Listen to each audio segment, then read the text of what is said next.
మదన్ గుప్తా గారు నమస్కారం అండి. నమస్తే అండి సార్. ఇప్పుడు రామ్మోహన్ రావు గారు చెప్పిన వాదన అంతా విన్నారు. అయితే ఇక్కడ గమనించాల్సిన ఒక విషయం ఏంటంటే, జ్యోతి మల్హోత్రా అనే ఒక యూట్యూబర్, మన భారత పౌరసత్వం ఉన్న ఒక మహిళ ఇప్పుడు పాకిస్తాన్ ఏజెంట్గా మారిపోయి మన దేశానికి ఒక ఏజెంట్గా వ్యవహరిస్తూ స్లీపర్ సెల్గా మారారన్న ఒక వాదన చూస్తూ ఉంటే చాలా ఆశ్చర్యం కలుగుతోంది.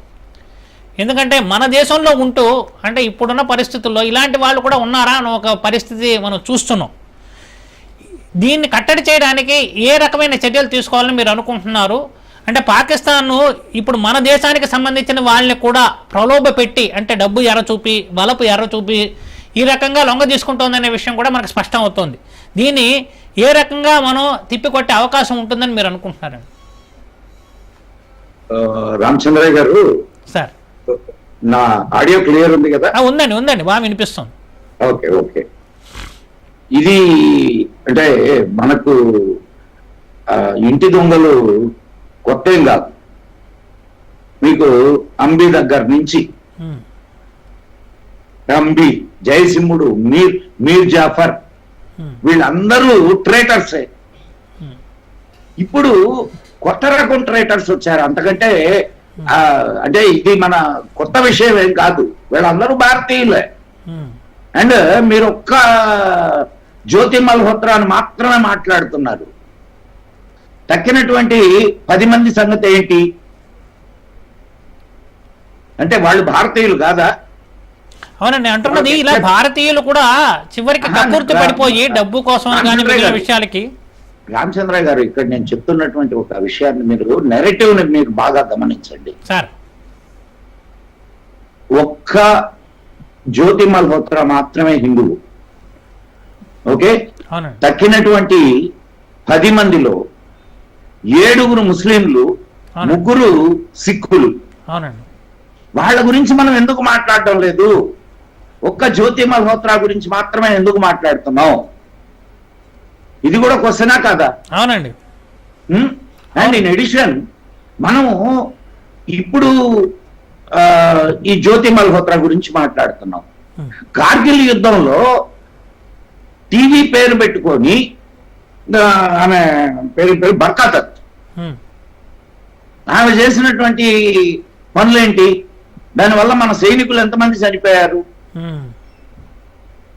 ప్రశ్న కాదా? అవునండి. ఏమన్నా చర్యలు ఉన్నాయా?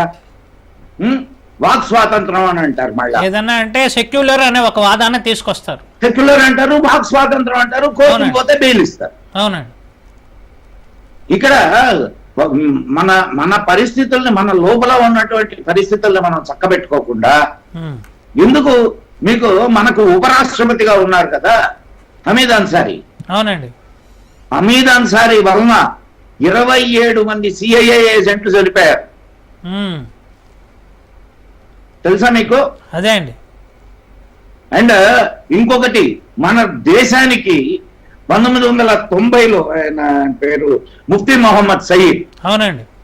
ఇప్పుడు ఉన్నటువంటి ఇక్కడ ఎవరినైతే మనం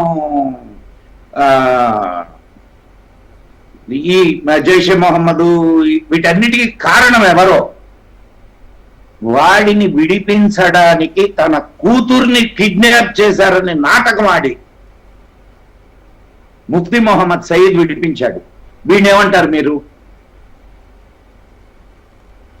ఇవన్నీ మనం రోజు చూస్తున్నామండి. ప్రింట్ అది ఇంకోటి వైర్లు. ఎంతమంది పాత్రికేయులు ఉన్నారు? వీళ్ళందరి సంగతి ఏంటి? ఒక్కటే అండి, ఇటువంటి పరిస్థితి వచ్చినప్పుడు ఖచ్చితంగా కోర్టులు గీట్లు ఏం లేదండి.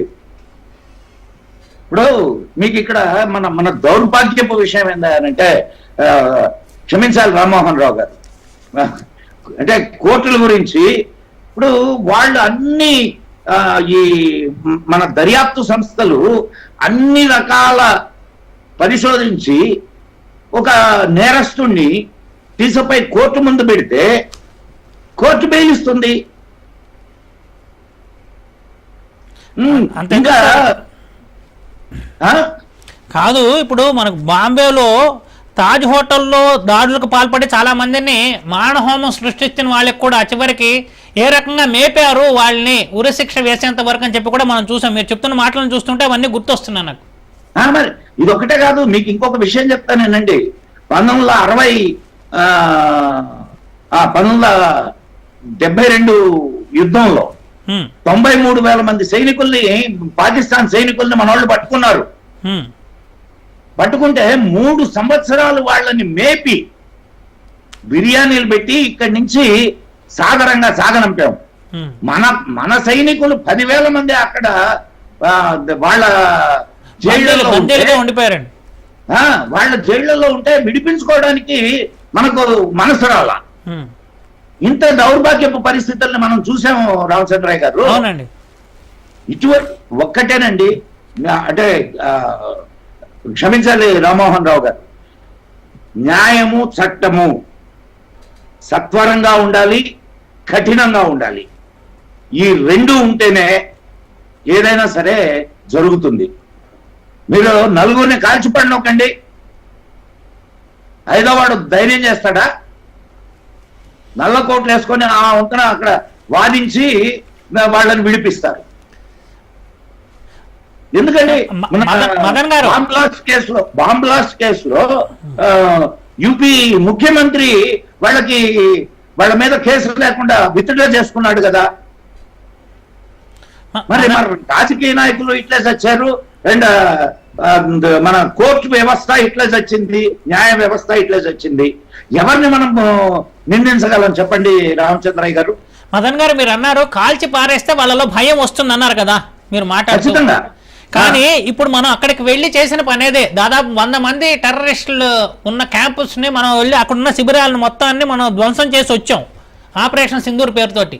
సో దాని ద్వారా వాళ్ళలో ఒక భయం వస్తుంది అనుకుంటే ఆ భయం అనేది ఎక్కడ కనిపించట్లేదు. ఇప్పుడు వాళ్ళతో మనం డైరెక్ట్ వార్ చేయకుండా మన దగ్గర ఉన్న వాళ్ళని పెట్టి ఇప్పుడు ఇంటి దొంగలతోటి, ఇందాక మనం మాట్లాడుకున్నట్టు ఇంటి దొంగలతోటి మనల్ని స్లీపర్ సెల్స్ ద్వారా మనల్ని దెబ్బ కొట్టాలని పాకిస్తాన్ వ్యూహరచన చేస్తోంది. అంటే వాళ్ళలో ఏమాత్రం భయం కనిపించట్లేదు కదా, బరితెగ్గింపు. భయానికంటే బరితెగ్గింపు ఎక్కువగా కనిపిస్తుంది వాళ్ళల్లో.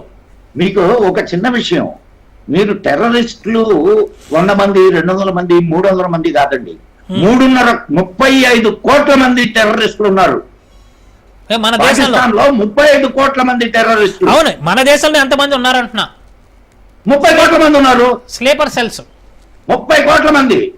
వాళ్ళు కూడా మన నేను ఏమి సంకోచం లేకుండా చెప్తున్నానండి. మనం ఒక సామాజిక వర్గాన్ని టార్గెట్ చేయొద్దు మదన్ గుప్తా గారు. స్లీపర్ సెల్స్ విషయం మాట్లాడుకుందాం. నేను ఎవరిని టార్గెట్ చేయడం లేదు.